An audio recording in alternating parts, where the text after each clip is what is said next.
স্থাপন করেন।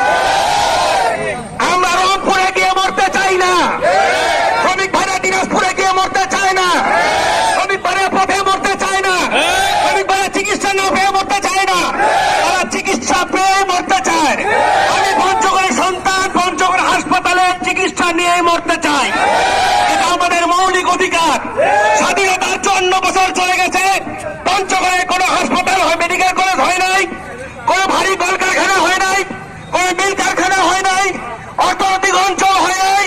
পঞ্চগড়ের মানুষের দাবি শুনুন, 54 বছরে পঞ্চগড়ের মানুষের প্রতি যে অন্যায় করেছেন, যে অবিচার করেছেন, যে বৈষম্য বিরোধী আন্দোলনের মাধ্যমে সরকার প্রতিষ্ঠিত, সেই সরকারকে অনুরোধ করব, পঞ্চগড়ের বৈষম্য দূর করুন, পঞ্চগড়ের প্রতি যে ঋণ সেটা দূর করুন, এই ঋণ দূর করে পঞ্চগড়ে সরকারি মেডিকেল কলেজ স্থাপন করুন, 1000 শয্যা বিশিষ্ট চীনের হাসপাতালটি পঞ্চগড়ে স্থাপন করুন।